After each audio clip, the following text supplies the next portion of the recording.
Nos acompaña en esta oportunidad José Luis Esper. ¿Cómo estás, José Luis? Gracias. ¿Qué tal? ¿Cómo estás? No, por favor, un placer. Bueno, un gusto charlar contigo también. A ver, todo el mundo dice que los precios ya tienen absorbido un dólar de 15 pesos, 16 pesos. Pero hace poquitas horas, con un pequeño repunte del precio del trigo y del maíz, ya hay polémica con harina y con el aumento del pan, digamos. ¿Los precios están con esa absorción ya del dólar a 16 pesos? ¿O si se devalúa otra vez a dar de nuevo, digamos? No, no es cierto eso. Eso no es así. Yo te diría, te voy a hacer un comentario antes de responderte técnicamente la pregunta. Sí. La gente tiene que tener cuidado, porque podemos correr el riesgo de sustituir un relato por otro. Pero siempre lo que cruza a los dos es el facilismo. El relato de los últimos 12 años era que haciendo cualquier desastre de política económica como fue el kirchnerismo, a vos te va a ir bien. No, te va mal. Y terminamos mal. El riesgo que corremos ahora es que sustituyamos a este relato pútrido por otro relato, el de los globitos amarillos. ¿Qué es? Llegamos nosotros, somos lindos, suaves, hablamos bien, no nos comemos las heces. Entonces nos van a tirar la plata por la cabeza. No hay ningún problema con los precios, no hay ningún problema con el trigo, con el maíz, no hay ningún problema con el citrus, solamente porque estemos nosotros todo va a andar bien. Esa estupidez hay que evitarla. Y esta estupidez de que ya los precios tienen adentro la devaluación es una de las tantas estupideces que el nuevo relato de Globos Amarillos quiere instalar. ¿Es una estupidez creérselo? Es una estupidez creérselo, porque no es así. ¿No? Y además, si fuera así, vos fíjate la trampa en la cual ellos mismos no sé si saben que nos meten. Vamos a suponer que los precios tienen adentro la devaluación. Sí. Pero entonces quiere decir que cuando lleguen van a tener que devaluar mucho más, entonces, porque si ya los precios captaron la devaluación, quiere decir que el tipo real de cambio se volvió a trazar. O sea que cuando lo suman el día de diciembre van a tener que devaluar mucho más todavía que pasar solo de 9.65 al dólar libre de 15. ¿Me entendés? O sea, ellos mismos se han metido en una trampa. Así que primero, no es así. Cuando devalúes, va a haber impacto en los precios. Va a haber impacto en los precios.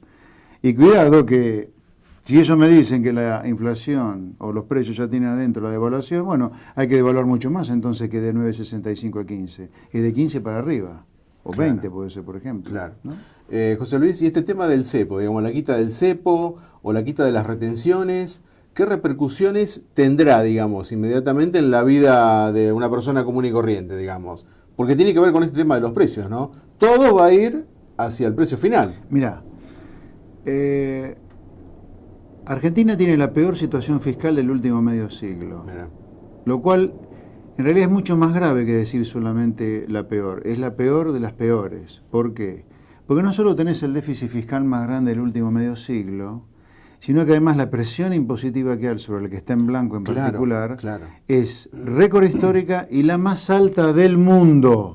A ver si la gente lo tiene claro. En Argentina el que está en blanco hoy paga impuestos como en ningún lugar del mundo. Entonces, ¿cómo haces para bajar el peor déficit del medio siglo si no puedes subir impuestos? Porque la presión impositiva ya es salvaje. Te queda bajar el gasto en términos nominales o reales devaluando. Primer problema. Segundo problema. Tenés un atraso cambiario que es peor que el de la convertibilidad. Y tenés un atraso tarifario, particularmente en las zonas metropolitanas de Buenos Aires, que está fundiendo a las empresas distribuidoras.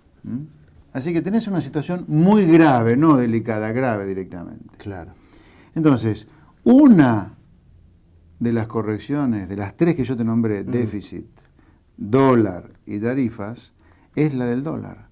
Vos tenés que hacer una devaluación en términos reales muy fuerte. O sea, vos tenés que subir fuerte el poder de compra del dólar. Ergo, más vale que dejen que el dólar suba, porque si no va a subir demasiado con el tiempo. O sea, vos tenés que hacer una devaluación real fuerte, porque si no, vas a quedarte en el fango este en el cual estamos. Claro. José Luis, bueno, el campo ya... Ahora, eso depende que vos hagas una política monetaria muy austera en el corto plazo. O sea, porque si no devaluas, se te va a precios. Ahora entras en una espiral que no sabes dónde terminás, digamos. Podés llegar a cualquier tasa de inflación si no cortar la espiral devaluación precios. Sí, sí. Porque si de devaluación va a precio, después te piden aumento de salarios. Y entrar en la espiral, Claro, salarios, precios, devaluación. Claro. José Luis, el sector se encargó de dejarlo en claro que más del 80% del resultado final del agro se va en la carga impositiva, que es lo que estás comentando.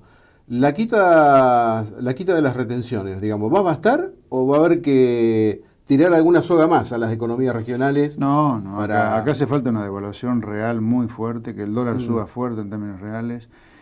Y además quitar retenciones. Muchos se asustan cuando escuchan esto, ¿eh? Se agarran la cabeza. ¿Qué? Cuando decís que el dólar tiene que... Bueno, pero hay que decirle a la gente que eso va a ocurrir por las malas y no lo hacen por las buenas. O sea, a ver, la economía es una ciencia. No es el chamullo tercermundista que nos quiere hacer creer el ignorante Kicillof. Es una ciencia. O sea, si vos haces ciertas cosas, ocurren otras. En economía hay causas y consecuencias.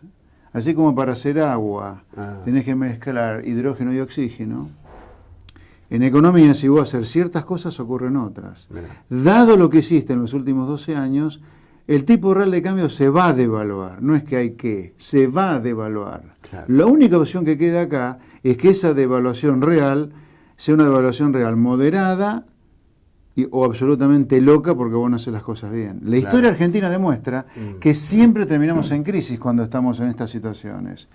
Rodrigazo, Sigot después de Martínez Dios, el Plan Austral como respuesta al desastre de Greenspan, la hiperinflación como respuesta al desastre del Plan Austral y el 2002 como respuesta al desastre que fue la convertibilidad.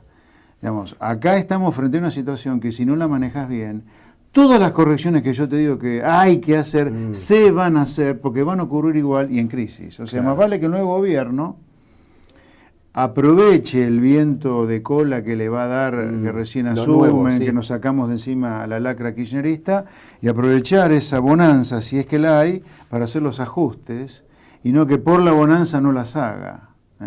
Pero acá el punto importante para decir a la gente que dado lo que se hizo, acá hay consecuencias, hay causas y consecuencias. O sea, que la gente no se asuste, porque si no se hacen por las buenas, se van a hacer las mismas cosas. O sea, en la convertibilidad, ¿había alguna duda en diciembre de 2001 que había que devaluar? ¿O en octubre? ¿O en julio de 2001 que había que devaluar? No había ninguna duda que había que devaluar.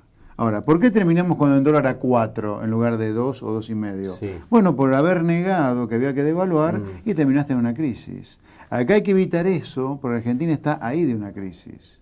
Hay que hacer las cosas muy bien y hay que aprovechar las bonanzas solo para hacer las cosas y duran menos, no para no hacerlas. José Luis, un gusto, hasta la próxima. Un placer.